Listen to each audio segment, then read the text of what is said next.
E aí galera, beleza? Então, se você já tiver com o Spotify no celular, é só clicar no primeiro link da descrição aí que vai te levar direto lá pro podcast. Assim, você fica livre pra deixar a tela do celular desligada ou mexer em outro aplicativo enquanto tu ouve. Valeu aí, até o próximo episódio. Ah, e não se esquece de se inscrever no canal e ativar o sininho, beleza? Valeu!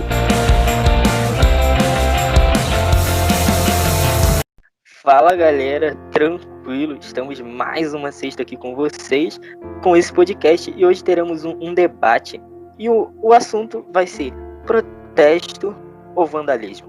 Deixaremos nossas opiniões aqui, eu serei um dos debatentes, e serei eu defendendo algo que vocês vão saber, e a Nina se pronuncie, por favor. Olá!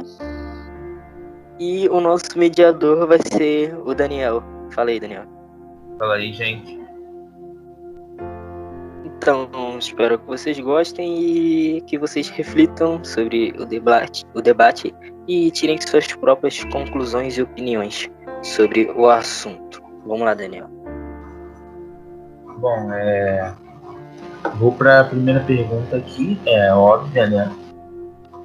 Vocês consideram que esses protestos eles são justificáveis ou eles podem ser considerados um crime?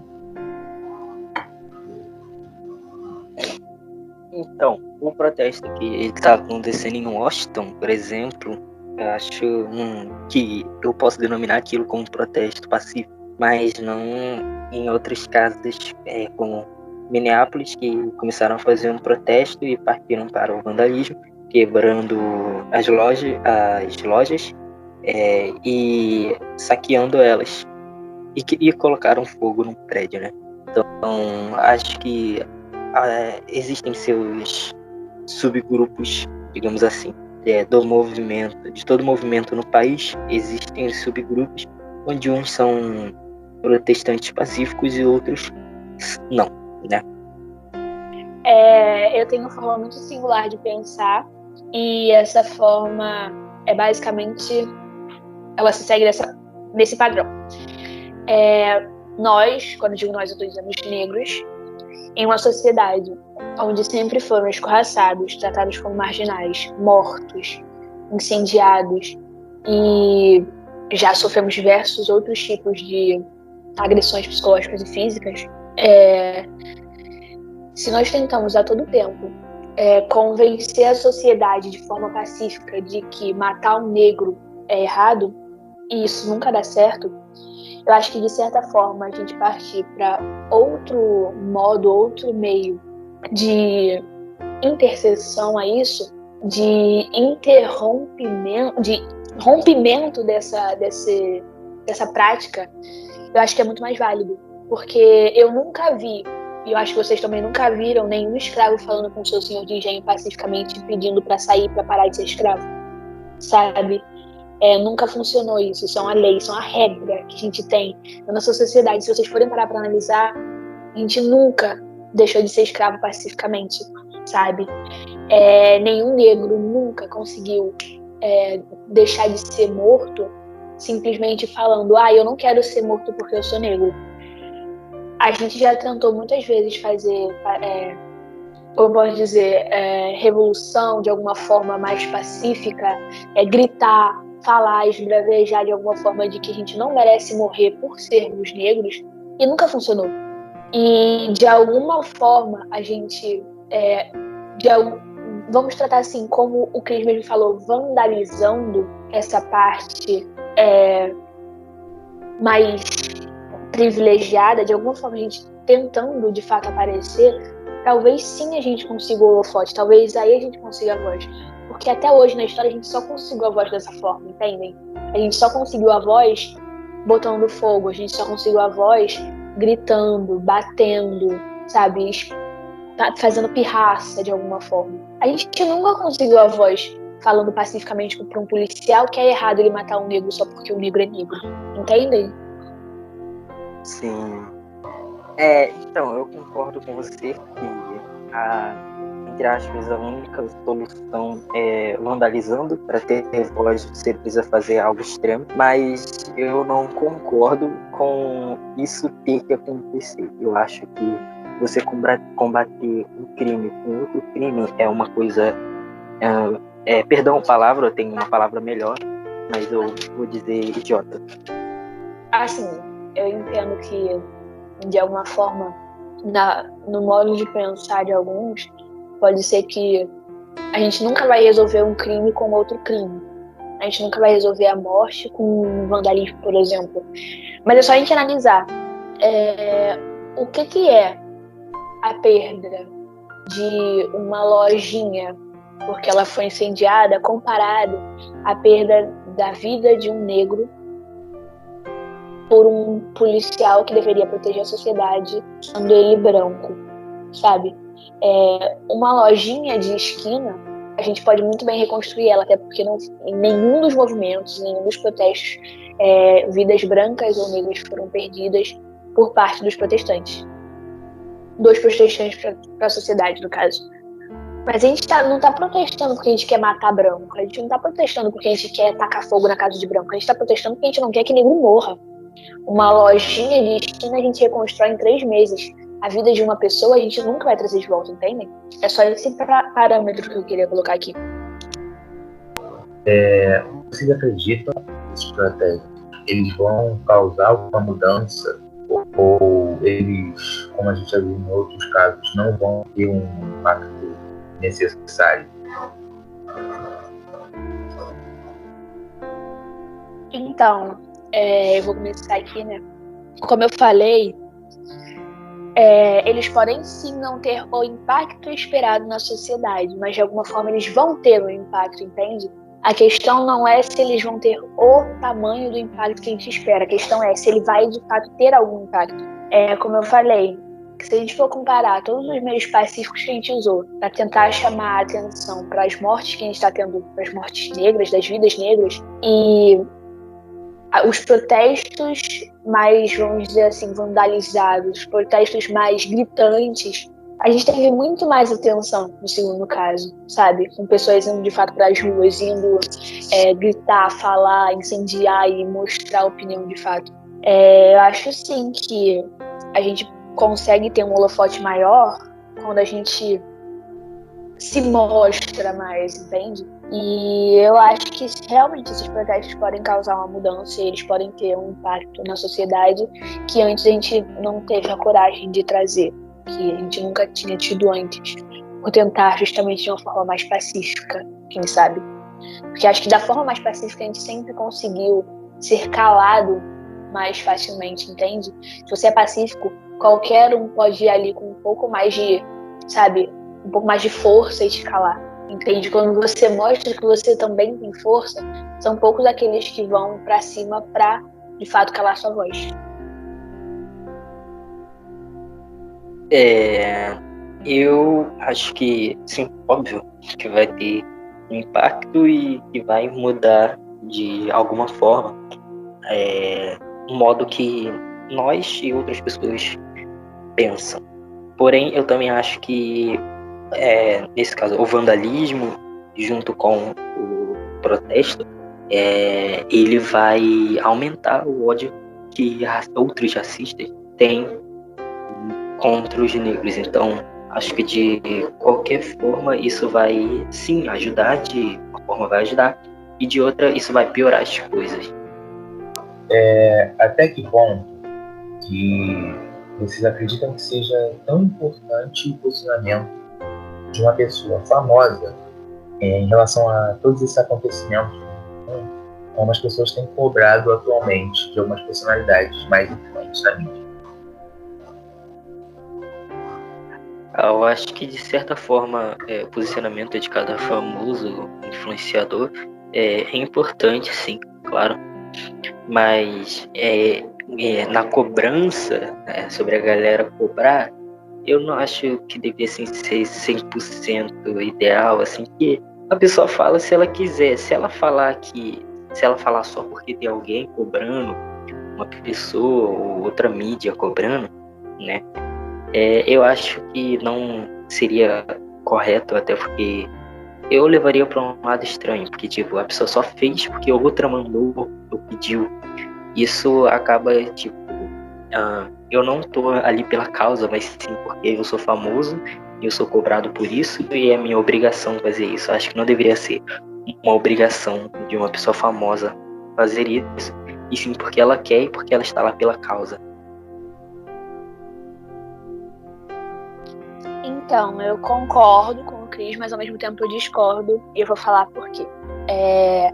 A gente sabe que as pessoas famosas, elas representam uma parte onde muitas das pessoas que a gente pode dizer assim, normais ou mais pobres, vamos dizer assim, querem estar. É um patamar onde a gente almeja. É um patamar onde a gente sabe que é concentrada a burguesia, sabe? Onde a gente sabe que é concentrada as pessoas com um poder social, um poder em geral para com a sociedade. Então, a partir do momento que a gente vê uma personalidade super famosa, como por exemplo a Ariana Grande, que foi para uma dos protestos nas ruas, a partir do momento que a gente vê essas personalidades se posicionando, se colocando a favor da causa, a gente vê que eles movimentam toda uma parcela, todo um grupo a favor da causa que a gente luta entende? A favor do movimento que a gente espera que tenha o reconhecimento. E esse reconhecimento é cada vez mais crescente quando essas personalidades elas se posicionam. E aí, por que eu digo que eu discordo do Cris, dessa cobrança? Eu acho que tem sim que haver uma cobrança da pessoa que recebe o conteúdo para a pessoa que traz o conteúdo. Por quê? Porque se eu sou uma minoria e eu quero me sentir representada por uma maioria, e eu vejo que essa maioria ela não faz o mínimo, e o mínimo é apoiar as causas onde as minorias se isolam, onde as minorias se sustentam. Se eu tenho como um parâmetro essa pessoa ela não pode nunca ser uma representatividade, entende? Ela não pode ser colocada de fato como um representante social, um representante midiático, se ela mesma não se posiciona a favor das minorias que assistem ela. Então, eu acho assim, se, por exemplo, uma celebridade está ali em cima, no topo, e ela não vê as suas minorias e ela mesma não quer representar as minorias, ela nem deveria estar ali em cima, sabe? Ela não honra as pessoas que colocaram ela ali. Então, de alguma forma, eu acho sim que a gente deveria cobrar as nossas personalidades em geral, as personalidades sociais, né? Artistas famosos, cantores, porque são eles que deveriam trazer a visibilidade para as nossas lutas, para os nossos movimentos sociais, porque são eles quem têm a atenção do público, são eles quem têm a atenção social, entende? Então, de alguma forma, eu acho que é dever deles, sim, fazer isso. E se eles não cumprem com o próprio dever, por que a gente não deveria cobrar eles, entende? Então, vou usar um acontecimento aqui como exemplo. Felipe Neto cobrando Neymar sobre seu posicionamento. Desculpa te interromper, mas eu discordo totalmente com as formas de cobrança que o Felipe Neto traz, porque pra mim ele não cobra, pra mim ele acusa. Ele fala que quem não se posiciona é fascista. Não, quem não se posiciona não é fascista, só tá escondendo o próprio caráter. Aí eu já discordo totalmente com o que o Felipe Neto fala, desculpa. Então ótimo, então não tem nenhuma pergunta não, porque eu também discordo dele, então... Assim, eu não discordo em parcela total com as coisas que ele posta. Eu discordo com o fato de que ele se posiciona acusando outras pessoas. Eu não acho que você deve acusar ninguém. Eu acho que quando você se posiciona, você deve se posicionar colocando o seu posicionamento ali. Você, como uma celebridade, você tem que se colocar ali e falar assim: eu, como a celebridade que eu sou, aceito que eu estou representando uma maioria e uma minoria, e eu quero sim apoiar o movimento dessa minoria, para que eles também tenham visibilidade. Sem acusar outra pessoa que tem um reconhecimento maior. Você não tem que acusar que aquela pessoa é fascista porque ela não se posicionou, sabe? É imoral, sabe? Não tem um sentido. Você está tentando criar fama num bagulho nada a ver, sabe? Eu penso dessa forma. Sim. Nem deveria estar falando, mas também concordo que, tipo assim, de um ano pra cá que ele começou a falar mais sobre isso, e ele querer cobrar de alguém, é um pouco controverso, né? Porque em todos esses anos ele não utilizou a fama que ele tinha para falar e agora ele quer cobrar de todos em volta dele. Sim, é aquilo que a gente fala. Há alguns anos atrás, quando o Felipe Neto ele tinha um canal bem menor, ele tinha um canal que atacava as minorias. Então, como ele pode agora querer acusar alguém que não se posiciona, sabe?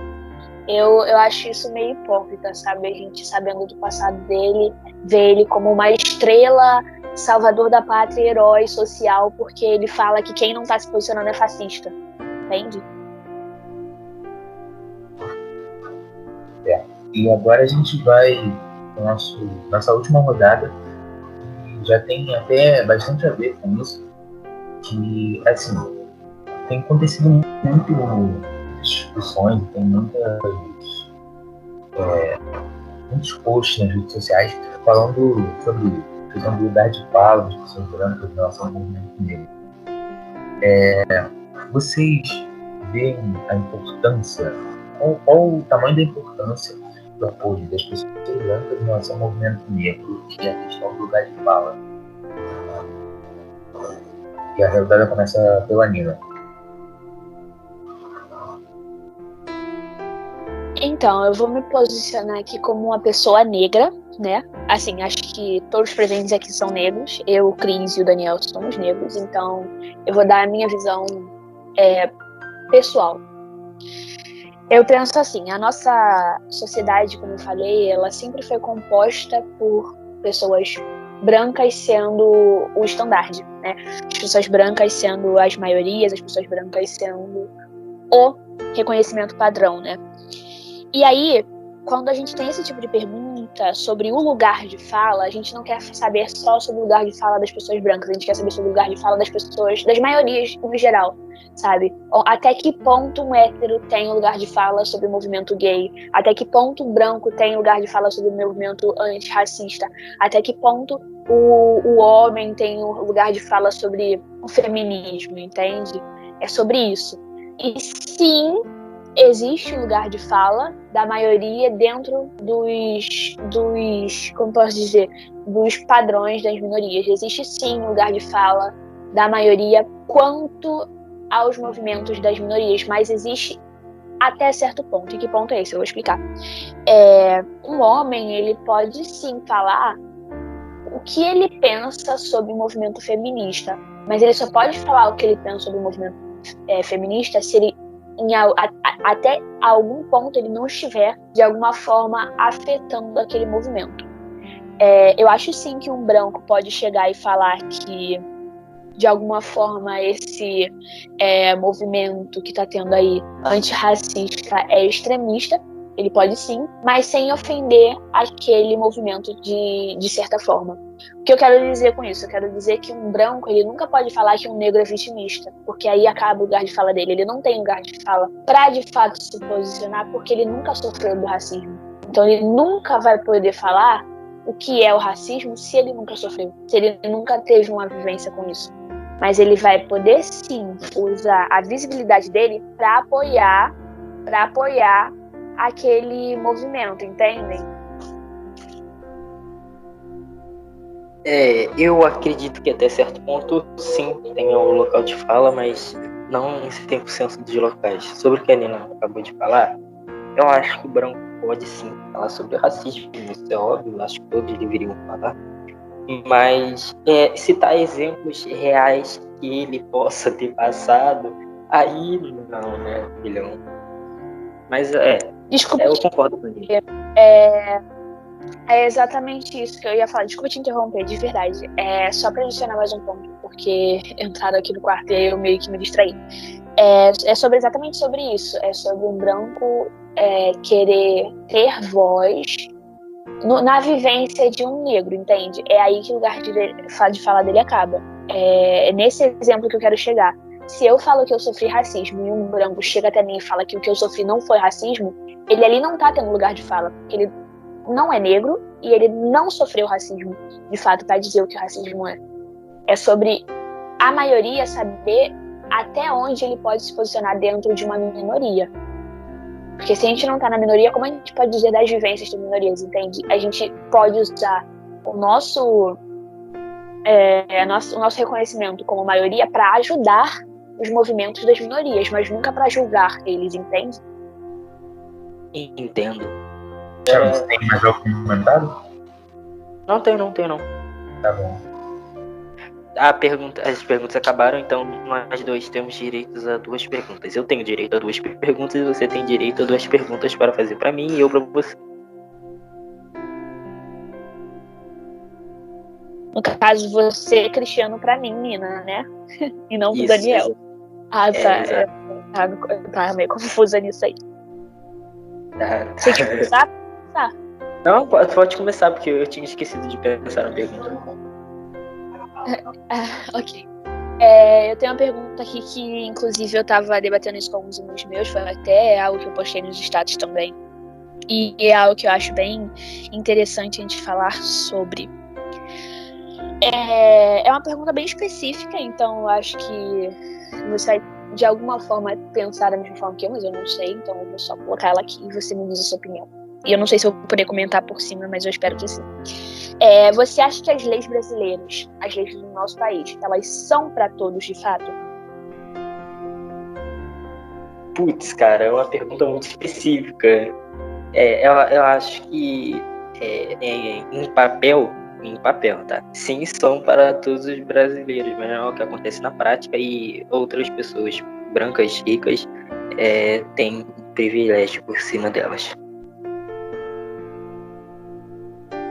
Eu posso comentar por cima disso, fazer um comentário aqui e tal? Pode? Sim. Beleza. Eu penso de uma forma parecida, não vou dizer igual, mas vou dizer bem parecida. E por que eu não diria igual? Porque na minha concepção, a gente sabe que nossas leis, elas desde sempre, elas são feitas por maiorias, né? Elas são feitas do branco para o negro. É um branco falando ali que um ser humano não pode matar o outro, mas se um branco mata um negro, ele paga a fiança e ele sai da cadeia. Se um negro mata um branco, ele merece pena de morte, mesmo que a gente não tenha, mas ele merece. Então a gente sabe que a gente vive numa sociedade muito desestruturada, né? A gente vive numa sociedade onde prega a igualdade, mas a gente não tem de fato a igualdade. Eu penso basicamente dessa forma que o Cris falou mesmo. Na prática a gente não tem isso. A gente tenta colocar isso na teoria, mas a gente nunca consegue transpassar isso para a prática do dia a dia, porque a gente não tem uma sociedade que vê o negro como um igual. Então a gente não pode tratar o negro como igual perante a lei se ele não é visto como igual perante a lei. Então, Nina, minha pergunta é, depois desse tempo, dessa pandemia, de quando os protestos acabarem, o que você acha? Você acha que vai mudar na sociedade, tanto a norte-americana quanto a sul-americana, no caso, aqui no Brasil? Bom, eu vou falar a verdade pra você. Eu acho que há um tempo atrás, eu diria exatamente nada. Eu sei que isso é bem estranho de se falar depois de tudo que eu falei aqui, mas há um tempo atrás eu diria isso. Agora eu não vou dizer nada. Eu vou dizer que vai mudar, mas vai mudar muito pouco. E eu vou explicar o porquê, mas antes eu vou dizer que esse muito pouco, para a nossa minoria, já é um passo gigantesco. A gente sabe que a nossa sociedade negra, ela passou por um período de 300 anos de escravidão. E durante esse período de 300 anos de escravidão foram dando pequenos passos para chegar até a liberdade, entende? Para chegar ao fim da escravidão. E foram esses pequenos passos que acabaram com a escravidão em si. Então, acho que cada pequeno passo que a gente dá hoje, no futuro, quando a gente vê que grande parte do racismo pode ter se emancipado, pode ter acabado, emancipado não, se extinguido, que fala extinguido. A gente vai olhar para isso e a gente vai dizer, nossa, esses pequenos passos que a gente viu, que a gente deu, foram de fato grandes passos para nossa evolução, sabe? Então, na sua pergunta em si, eu vou responder que vai mudar sim certos aspectos. Por quê? Porque a gente vai ter sim mais visibilidade para nossa luta social, a gente vai ter sim mais apoio, porque eu tenho certeza de que muita gente que não sabia o mínimo sobre o movimento antirracista agora deve saber o bastante para se unir a ele. Mas eu não vou dizer que vai mudar tudo e completamente, porque isso não vai ser extinto de alguma forma, sabe? O racismo não vai ser extinto. O racismo, ele não vai acabar. Ele vai, sim, diminuir com o tempo, mas ele não vai acabar durante grande parte da nossa vida, se não nossa vida inteira, sabe? E são esses pequenos passos que vão fazer a gente caminhar para um futuro melhor, sabe? Um futuro sem racismo. O que é algo que agora a gente não consegue ver, mas que vai acontecer um dia. Eu queria comentar sobre o início da... Comentar não, perguntar. Sobre o início da sua fala. Você falou alguma coisa assim, juntar a nós a minoria. A minoria seria quem? Os negros? Calma, repete a pergunta que eu não entendi, desculpa. Lá no início da sua fala, você falou que outras pessoas iriam se juntar a nós, minoria. A minoria seriam quem? Os negros? Sim, seriam especificamente os negros. Seriam, no caso, a minoria que eu tô falando aqui, especificamente os negros. A minoria que tá lutando por um reconhecimento na sociedade são os negros. E as pessoas que vão se unir aos negros não significa que eles vão virar negros automaticamente, significa que eles vão se unir ao movimento da minoria, ao movimento negro, ao movimento antirracista. Pessoas que não conheciam o movimento, pessoas que não faziam ideia do que o movimento tratava, pessoas que desdenhavam do movimento de alguma forma, hoje em dia, de alguma forma mais informados, estão se unindo a esse movimento e estão indo contra toda forma de racismo e qualquer outro tipo de preconceito que possa existir, entende? Entendi. É porque eu me confundi um pouquinho. Eu continuo confuso. Você quis dizer especificamente da galera que está lutando ou os negros? Porque se for os negros, é porque nós, pelo menos aqui no Brasil, somos a maioria. Eu tô querendo dizer, não como posso dizer? No geral, eu tô querendo dizer que nós somos a maioria, nós negros somos a maioria no Brasil, mas a gente ainda assim é tratado como minoria, entende? Mesmo que nós sejamos a maioria no geral, na população, a gente é sim maioria, mas na sociedade a gente não é tratado como maioria. Porque a gente pode sempre ver que o branco tá sempre oprimindo a gente tá sempre aceitando o fardo de ser o oprimido, entende? Então a gente é maioria sendo tratado como minoria. E quando eu digo minoria, eu quero dizer as pessoas que são tratadas socialmente como minorias. Ah, tá, agora eu entendi. Muito obrigado. Minha pergunta, outra pergunta agora minha, sobre... Ah, mano, eu não acredito que eu esqueci ela de novo. Cara, é uma pergunta legal, pior que uma pergunta legal, velho. Tem que ser muito burro pra esquecer. Pera aí, gente, deixa eu lembrar ela. Eu tenho que falar ela.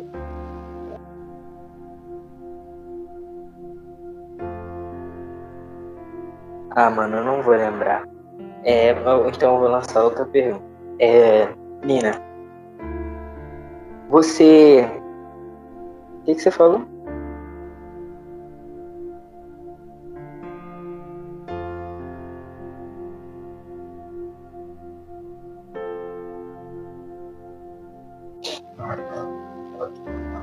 Caraca, cara. Ai, na moral, Cristiano, todo respeito, é ridiculamente burro, cara. Mano, eu esqueci, cara. Não é possível. Depois que eu fiz a pergunta anteriormente, eu tinha lembrado ela, aí eu fiquei guardando, só que eu fui falar sobre... Por que tu não notou? Que ódio. Ô, Cris, corta a parte que eu falei. Sejamos.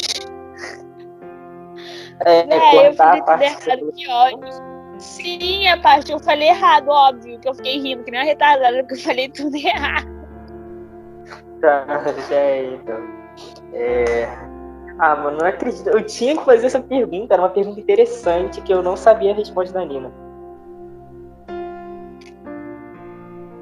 Mas você sabe exatamente sobre o que se tratava? Tipo... Não lembro, esse é o pior, eu não lembro. Ai, que ódio de você, Christian. Mano. Vou fazer uma pergunta aqui, então, que entre aspas é interessante também, mas é menos interessante que a outra.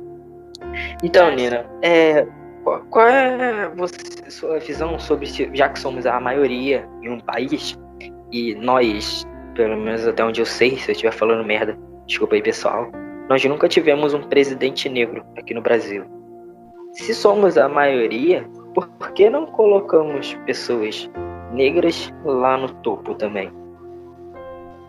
Aliás, sobre esse bagulho de presidente negro, tipo, eu não sabia até semana passada, mas eu soube que teve um presidente, acho que nos anos 20, acho que era Nilo Peçanha. Era o quê? Nilo Peçanha foi um presidente Ele negro. era negro?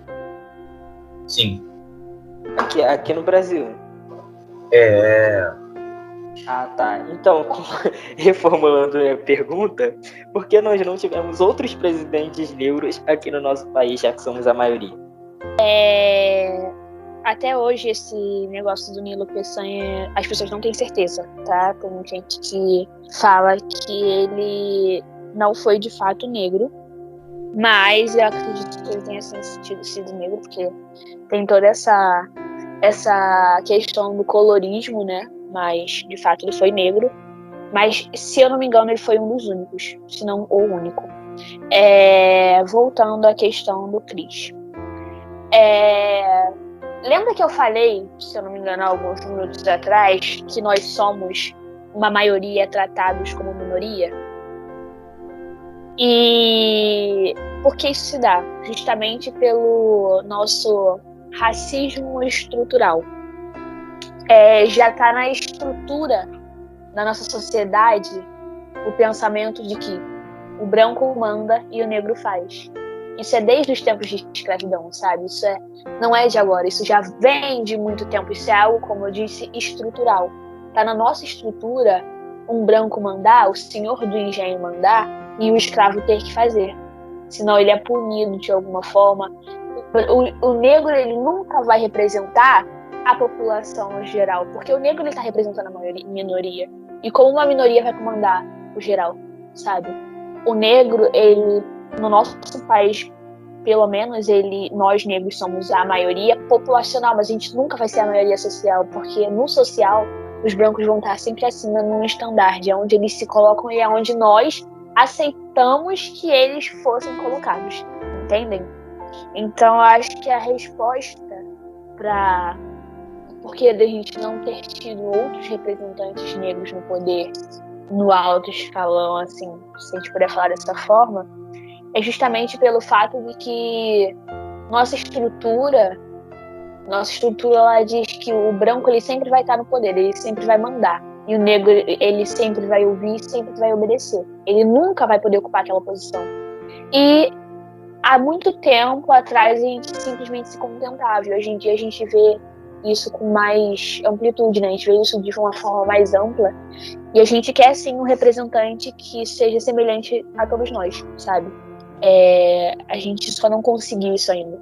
Porque, como eu falei, as leis, elas são brancas, feitas para brancos, sabe? E com penalidades para negros. Então, acho que é basicamente por isso. Pergunta mais, Nina? Eu não tenho mais nenhum, eu acho. Bom, eu não tenho também. Eu só queria ouvir sua opinião sobre a sua própria pergunta anterior. A minha pergunta então, sobre a lei, vou colocar o exemplo aqui do presidente, ok? Eu não acho que tenha uma lei assim que prevaleça ou que ponha o branco lá em cima e não o negro. Eu acho muito mais que isso é uma vontade da galera, até porque eu pelo menos acho que muita gente não vota pela cor, mas sim pelas ideias, entende? Então, nesse caso do poder, eu não acho que seja por prevalecer o branco ou por estar enraizado em nós que devemos, entre aspas, obedecer o branco, e o branco é nosso mandante e a gente deve se curvar e obedecer ele. Eu não apoio essa parte eu acho que vai muito pela... Porque tem um cara, eu não vou falar, eu não sei se é do STF ou STJ que ele era, mas ele era muito bom no que ele fazia, ele era negro, eu acho que era Joaquim o nome dele. Joaquim Barbosa, ele é presidente do STF. Sim, Isso. Joaquim Barbosa. Ele foi um cara muito top no trabalho que ele fez, e foi negro e esteve lá no topo. Então, eu acho que isso vai muito mais do povo e não pela cor. Sim, entenda. O que eu quis dizer com isso? Eu não quis dizer que o povo ele vai lá votar justamente porque eu vou votar nesse branco porque ele é branco e porque ele tem que mandar. Não. Eu quero lembrar você, no caso vocês que estão ouvindo também, que o nosso país, no nosso país ele existe uma coisa chamada racismo inconsciente. No nosso país, no mundo inteiro.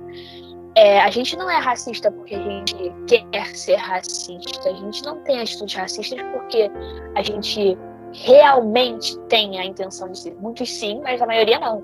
A gente tem porque, como eu falei, é o que a gente herdou, tá na nossa estrutura e a gente nunca vai poder fazer nada para mudar isso totalmente de uma forma só. Eu não quis dizer que os brancos estão lá porque teve uma lei colocada por um branco de que um branco tinha que ser mandante, tinha que estar no poder. Isso já está na nossa sociedade há muito tempo. A gente não vota no branco porque ele é branco e nem no negro porque a gente só dá mais oportunidade para um branco estar lá em cima do que para um negro. Porque eu, pelo menos, eu acho muito difícil a gente ver um negro periférico sendo presidente daqui a uns 20 anos. Sabe por quê? Porque não é dada a mesma oportunidade para um negro periférico ser presidente que é dada para um branco da Zona Sul. Então a questão não é ter uma lei própria para um branco, a questão não é a gente estar votando propriamente no branco porque ele é branco, a questão é a gente não estar votando no branco porque de fato a cor dele que faz a gente votar nele, a gente está votando nele porque a gente não deu a oportunidade do negro socialmente chegar no mesmo patamar que o branco que está chegando. Entende? Foi isso que eu quis dizer. Só que eu coloquei na forma mais geral, de alguma forma. Entendi. Eu acho, quer dizer, não falando sobre o assunto de agora, assim, falando mais sobre a presidência. Mas eu acho que o próximo presidente, depois do nosso Jair Messias Bolsonaro, ele pode ser negro, porque tem muita galera que se aproveita do momento para se politizar, digamos assim, para estar no topo. Então, eu acho que pode ser que tenha um negro que se aproveite do momento que estamos tendo agora, todo o movimento, toda a conscientização de outras pessoas, para se aproveitar e chegar à presidência. Só uma observação aqui que eu acabei de ter. Foi isso aí, galera. Esse foi o nosso debate falando sobre vandalismo ou protesto. Espero que vocês tenham gostado. Fiquem conosco até o próximo. Na descrição tem o link das páginas no Instagram e no Twitter. Espero que vocês nos sigam, assim como também nos siga no Spotify. Nina, queremos agradecer a você por participar do nosso podcast. Muito obrigado. Eu que agradeço por poder expressar a minha voz como uma mulher negra de alguma forma, minha opinião.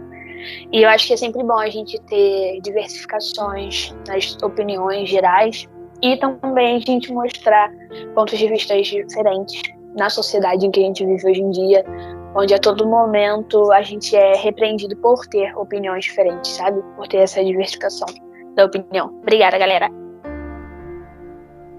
Valeu, é isso aí. Fiquem com Deus, com Buda ou com o que você acredita e até a próxima.